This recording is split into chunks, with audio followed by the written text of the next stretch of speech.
श्री रामायण के माध्यम से महर्षि वाल्मीकि ने संपूर्ण वेद वेदांत के तत्व को रामायण के रूप में प्रस्तुत किया। ये रामायण वाल्मीकि महर्षि जी की रचना,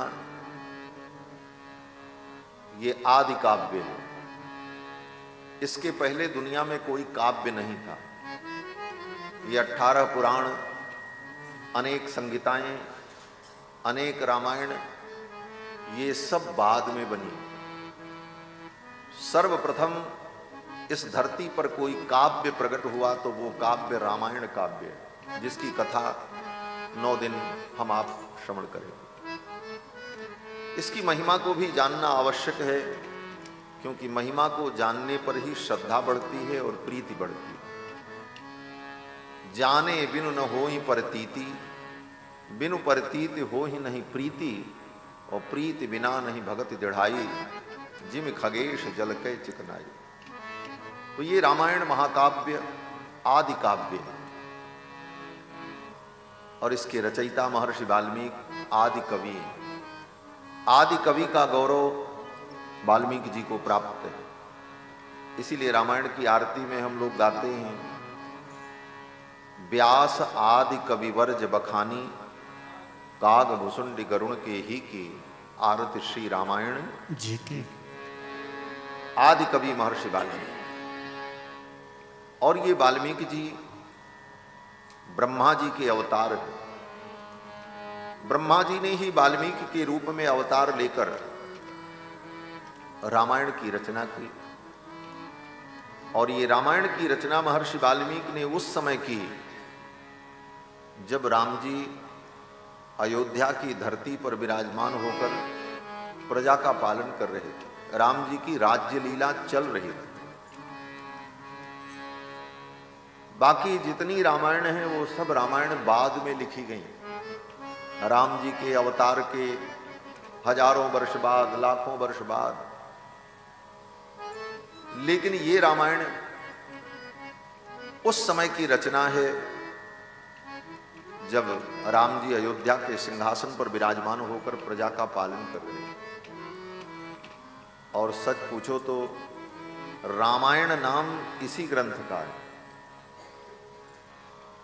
बाकी राम जी के विषय में जितने ग्रंथ लिखे गए, जितनी कथाएं बाद के आचार्यों ने, संतों ने, महापुरुषों ने लिखी, उसको भी रामायण कहा गया और कहा जाता है।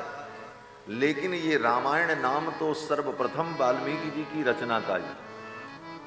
इसीलिए अन्य जितनी रामायण है उन सब के आगे विशेषण लगता है। आनंद रामायण, कंबु रामायण, कृत्तिवास रामायण, अध्यात्म रामायण, तुलसीकृत रामायण, सुख रामायण। लेकिन केवल रामायण अगर कहा जाए तो रामायण का मतलब महर्षि वाल्मीकि की रचना। 24,000 श्लोकों में महर्षि वाल्मीकि ने राम कथा का वर्णन किया है। और राम कथा के संदर्भ में जितने ग्रंथ दुनिया में हैं, कहीं भी किसी भी देश में किसी कवि ने राम जी के विषय में जो कुछ लिखा है वो सब महर्षि वाल्मीकि की रचना से ही प्रसाद प्राप्त करके लिखा।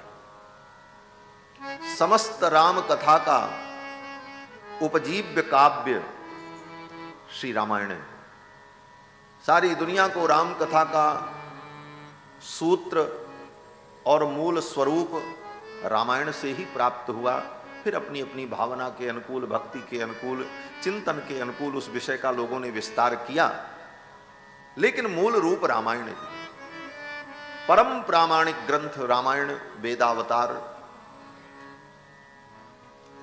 महर्षि वाल्मीकि ने इसकी रचना उस समय की जब राम जी अयोध्या के सिंहासन पर विराजमान थे। राम जी की रामलीला चल रही थी, राजलीला चल रही थी।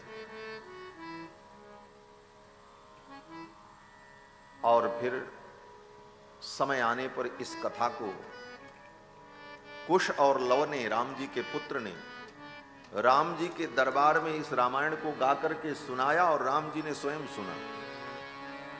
9 दिन जिस कथा को आप सुनेंगे रामायण को, इसको स्वयं राम जी ने भी सुना है।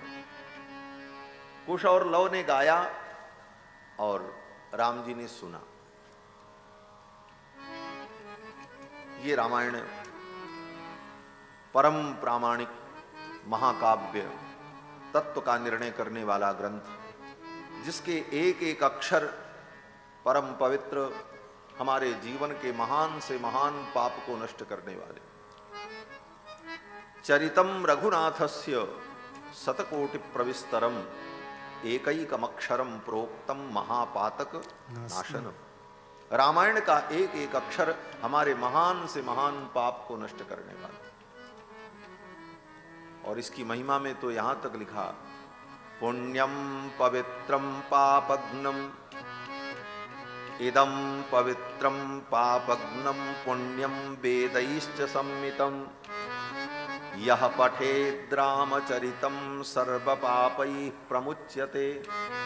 इस रामायण को जो पढ़ता है, जो सुनता है, वो समस्त पापों से मुक्त हो जाता है। और वही नहीं, सपुत्र पौत्र सगणः, जो सुनता है वो भी पवित्र हो जाता है। उसके पुत्र ने कथा नहीं सुनी लेकिन वो भी पवित्र हो जाएगा। क्यों? बोले उसके बाप ने सुन ली है ना, इसलिए वो पवित्र हो जाएगा। पुत्र पौत्र पपौत्र, उसका भी जो बेटा है वो भी पवित्र हो जाएगा। सपुत्र पौत्रम सगणम, उसके जो गण हैं, उसके परिवार के जो लोग हैं वो भी पवित्र हो जाते हैं। ऐसी अद्भुत कथा श्री राम कथा, भगवान श्री राम का पावन चरित्र। 24,000 श्लोकों में महर्षि वाल्मीकि ने इसे निबद्ध किया। और इसकी रचना का जो काल है, जो घटना है, वह भी बड़ी अद्भुत है।